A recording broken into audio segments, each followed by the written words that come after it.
Well, this is going to be interesting.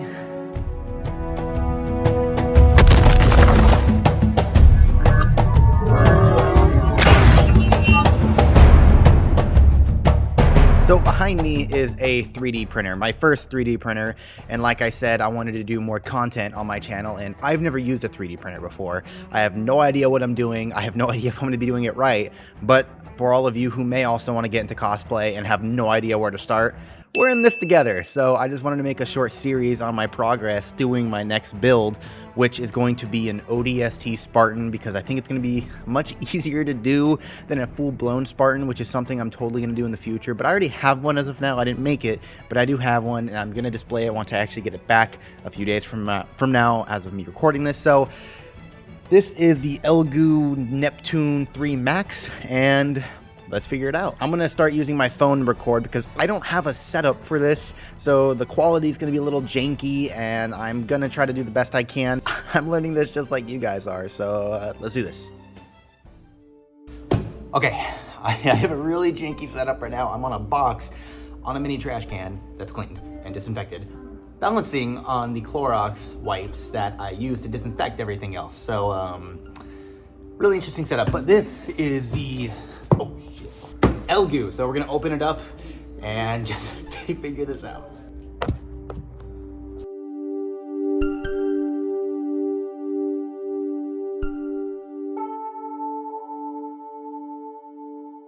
All right, everyone, this is the Neptune 3 Max.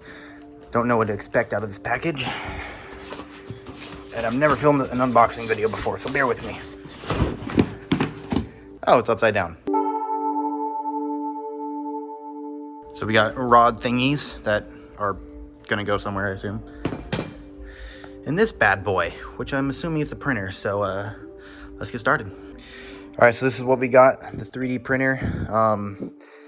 Got a weird cord looking thing here. I really don't know if I should be doing this on carpet. It's not a computer, so I think it'll be fine, but yeah, let's take this foam off and see what it looks like. All right, let's see what else we got. We got a weird contraption over there. I don't have anything to hold up my phone, so it's gonna be interesting. Bear with me. We're gonna go back to this setup since I can actually use two hands.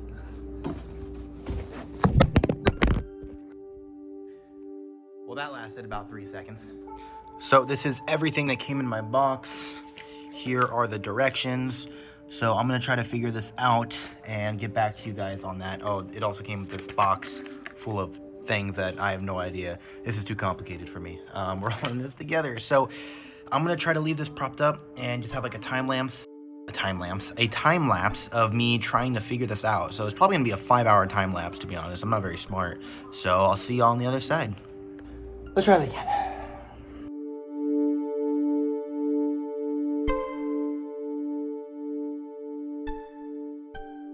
So this is what we got now.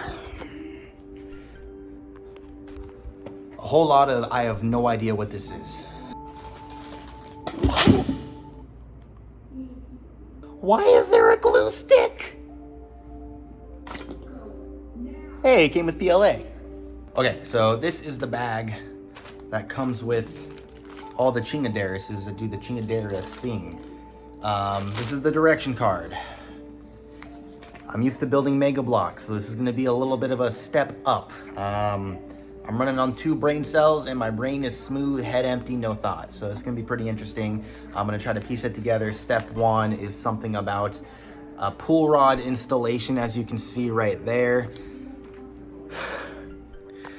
Okay, so what I figured out I needed to do was take the upper half, place it in, align it accordingly and go under and screw it in.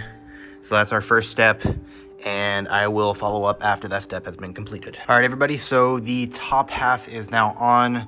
Basically, there are 2 screw holes on the underside of this, and I used this hex key to screw them in. There's obviously 2 more on the other side, and we are gonna proceed to step 2, and I will let you know what that is once I figure it out. Okay, so next step, we are gonna take the mount for what I'm assuming is this over here, and screwing it on this side. There are 3 screw holes that line up with the back side of this.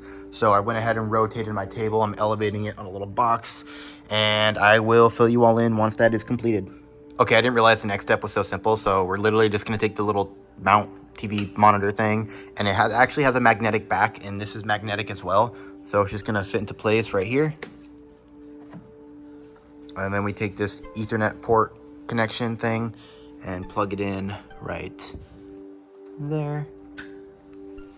And done. Okay, so the next step involves the upper thingy-majigger. So we're gonna take this thingy-majigger and screw it into this thingy-majigger. And then once it's all screwed into the thingy-majiggers, we're gonna see these little screw holes right there. They're gonna sit on top with these thingy-majiggers. Okay, apparently this is called the spool holder or something, which I'm assuming is the filament. And that gets held here and it's gonna eventually work its way down there once we have something on the table. But that is all screwed in. There were 2 sliding silver trays right there, one on the other side as well. And you kind of just gotta decide where you want to put it, and it can be adjusted later, I assume. So next up, we're gonna install the detector switch, which is gonna go right here, I think. And I'm pretty sure you can take this and install it over here, and take this and install it right there, since that screw, I believe it's a stopper, so it doesn't thread all the way through, considering how long that screw is. Yeah, you can kind of see it right there. So we're just gonna install it on this side and see where we go after that. So I went ahead and got that switch or detector all screwed in. I'm not sure if it's supposed to be this loose, but this is screwed in all the way, and it didn't make sense to screw it right here or on that side, considering this is where the switch needs to be plugged in. I'm assuming this is just for, you know, having that versatility of movement. And yeah, I think I did that right.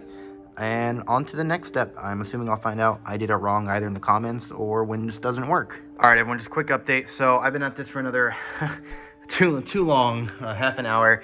So this piece that I said that could act as a, you know, maybe replacement or, you know, an upgraded piece. Hey everyone, Future Zhang here. I'm currently editing my video and realized that the portion of the video that I am currently referring to was not recorded. I don't think I clicked the record button when I got to that section of the video, but essentially it was supposed to come with an R-shaped bracket that would hold the wires and whatnot into place as the Z-axis was moving up and down. However, it didn't come with that part. It is a missing part, and I have already contacted the manufacturer to get that part sent out to me, but I did continue with the installation because it wasn't a necessary piece per se. It wasn't a piece that would shut down the installation process. So I went ahead and just continued, and I explained the rest later on. So just wanted to clarify that bit real quick. Changed piece, whatever you want to call it, to that R-shaped buckle. That isn't the case. There's no way for this to work. You can get it locked down right in here like so, but it literally does not make sense because this black cabling kind of gets stuck and gets tugged, and it doesn't have the appropriate amount of friction to move up and down freely. And it even clearly says on the directions that there is that R-shaped buckle right there. So I'm just straight up missing a part. I've torn the original packaging apart. I didn't, you know, misplace anything. I didn't open any packages until I got to the appropriate step. So I'm just kind of stuck for now. I sent an email out to get that piece back, but because this part is mainly just to hold that up, I can still assemble the rest and work on the remaining steps. So I will skip this step for now and continue on once I get that R-shaped buckle. All right, everyone. So next step, I went ahead and just screwed in these hind legs or rods. They went ahead and screwed in way over here. Screw, washer, and just a small screw up there.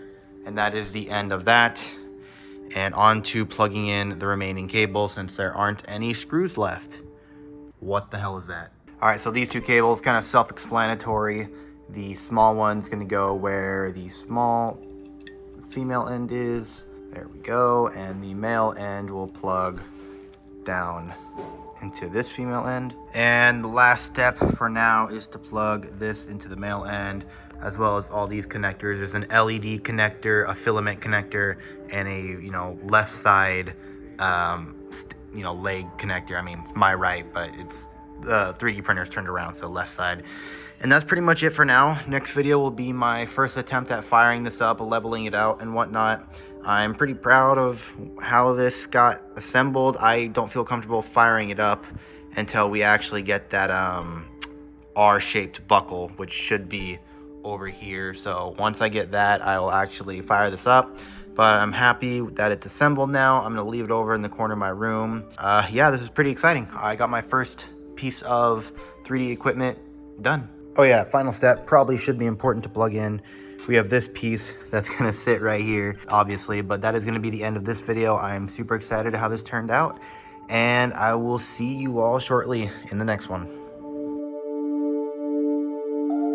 Subscribe to Zang Helios for some more unfreaking believable content.